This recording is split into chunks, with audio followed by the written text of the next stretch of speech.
Durante sessão do plenário do Senado, os senadores Oriovisto Guimarães e Eduardo Girão rebateram o senador Humberto Costa, que havia utilizado a tribuna para atacar o ex-presidente Jair Bolsonaro, acusá-lo de crimes e vociferar contra a manifestação pelo Estado de Direito ocorrida na Avenida Paulista no último domingo. O senador Oriovisto Guimarães desabafou sobre a atitude da extrema-esquerda, que gasta tempo e energia falando do ex-presidente Jair Bolsonaro, ao invés de governar o país e se preocupar com o povo. Após o senador Humberto Costa responder reiterando as acusações e ataques, o senador Eduardo Girão cobrou do governo Lula algum grau de respeito à população.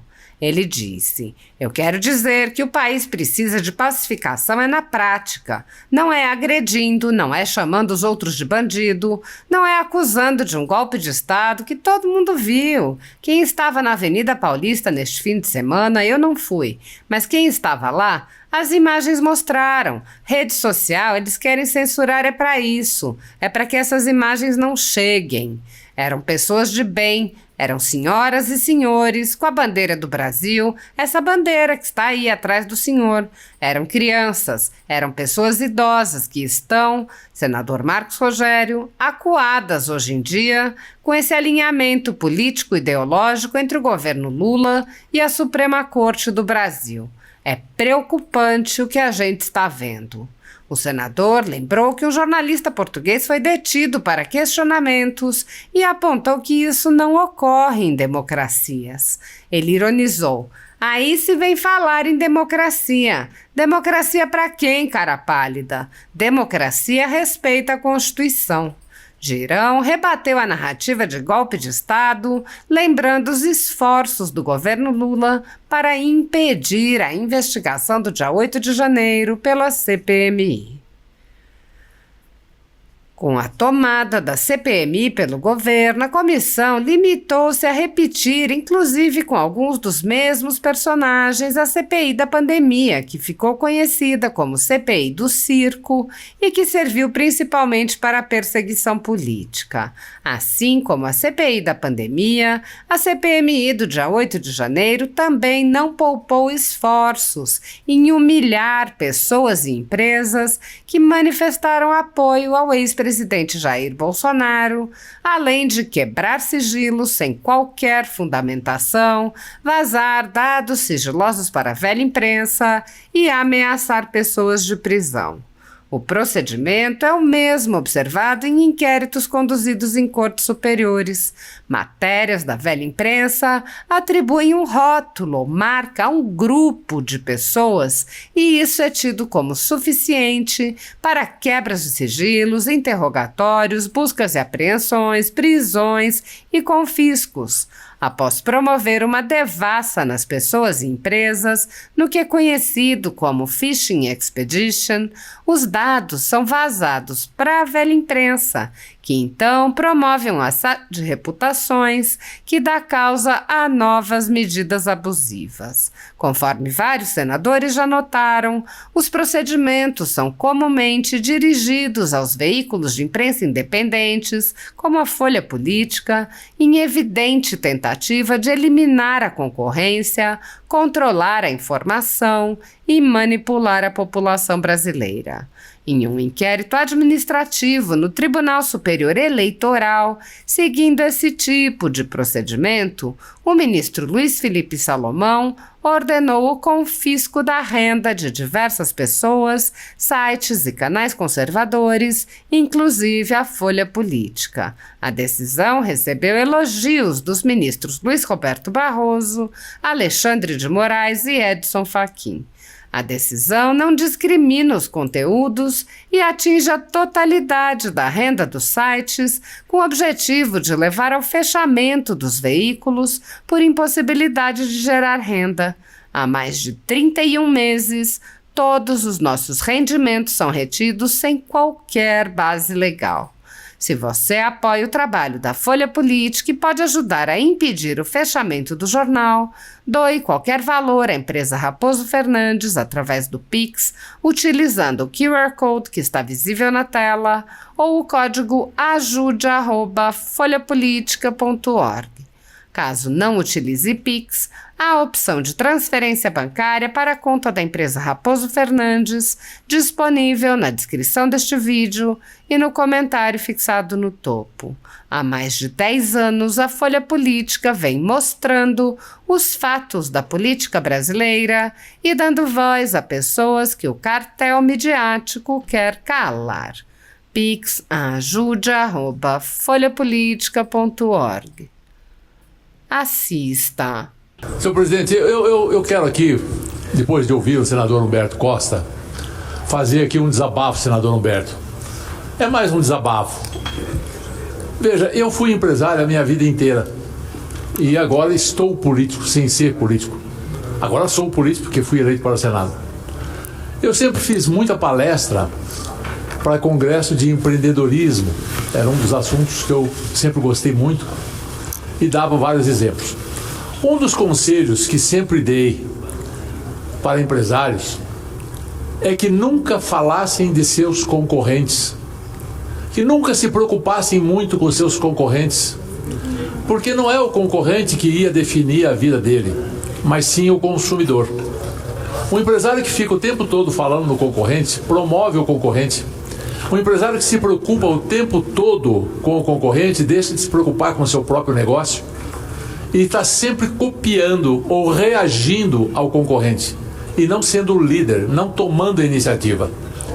E eu observo na política que esse mesmo mecanismo acontece. Quando você tem dois partidos seguindo linhas ideológicas diferentes, um costuma denegrir ou dar uma interpretação ruim a tudo que o outro faz. Toda vez que faz isso, lembra o nome do opositor, promove o opositor. E quem vai decidir o futuro do partido A ou do partido B não é o outro partido, não é o adversário, é a população brasileira, são os eleitores, é o voto. Se cada partido se preocupasse, quando no governo, de fazer o bem, de criar o progresso, e esquecesse dos seus adversários, esquecesse simplesmente dos seus adversários, e se concentrasse naquilo que ele tem que fazer quando tem o poder na mão, certamente ele seria reeleito, porque a população ficaria feliz, contente com um bom resultado. Essa briga de direita e esquerda no Brasil é boring, é chata, é exaustiva, ninguém aguenta mais essa falação sem fim, um colocando defeito no outro.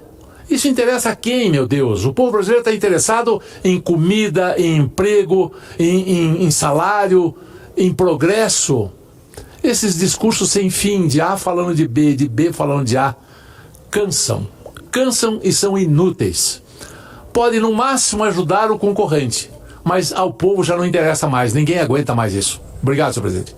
Queria, senhor presidente, me permite. Artigo 14, senhor presidente. Tranquilo, senhor Humberto Costa. Não, serei muito Queria breve. também falar depois. E de forma muito respeitosa ao senador Oriovisto. Primeiro, partidos políticos, agrupamentos ideológicos não são empresas.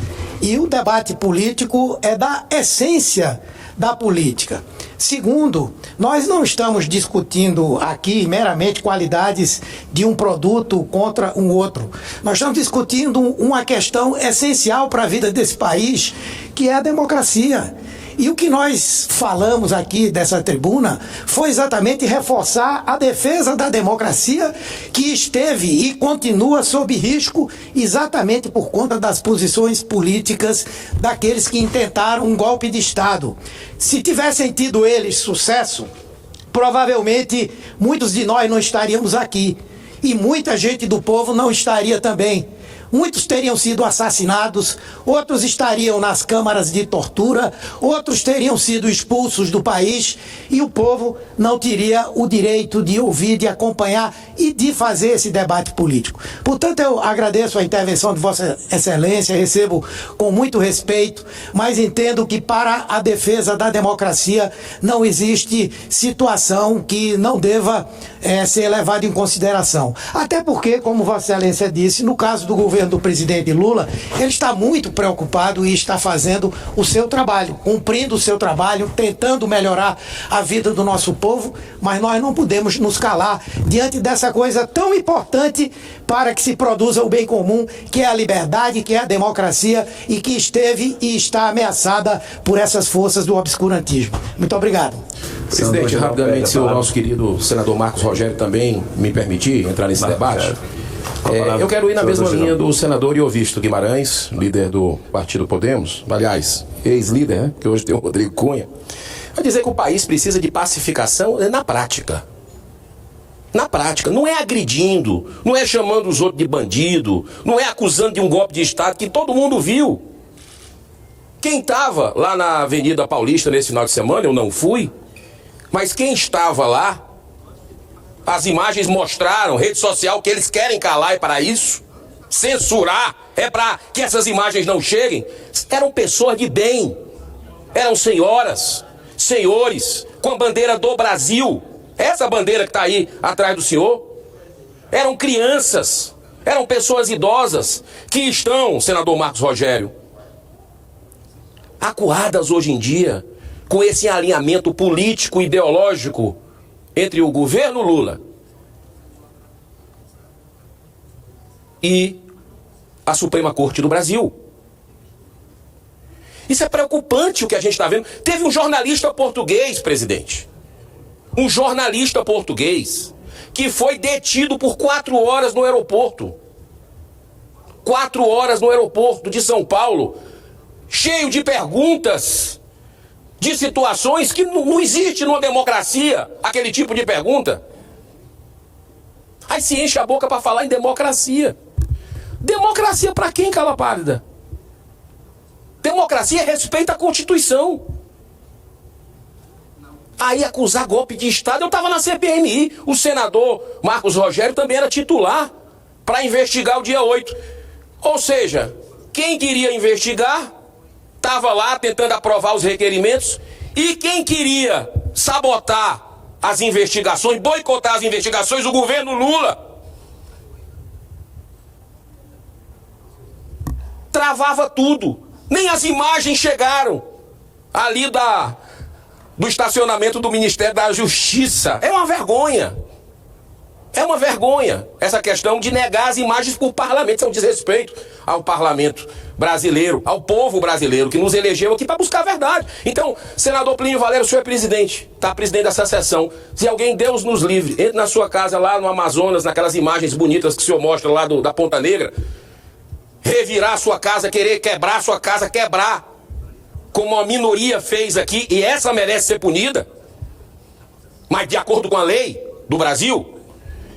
O senhor, que seria o primeiro, a vítima, que queria investigação total, ampla e restrita, o senhor ia negar as imagens da sua casa para saber quem foi que quebrou, para saber quem mais estava ali, para saber, sabe o que, senador Marcos Rogério? Quem poderia ter evitado tudo que aconteceu aqui e não evitou. Não evitou, deixou acontecer. Foi omisso. E tá aí, tudo chegando, a verdade não adianta, ela sempre prevalece. Tá aí, chegando a BIM, mostrando realmente que teve omissão do governo Lula, que ele sabia. 2 dias antes, que o objetivo era quebrar, e tava lá os pelotões no estacionamento do Ministério da Justiça. Então, a verdade sempre prevalece e a gente precisa ter muita calma nessa hora. Muito obrigado. Senador... Pela ordem.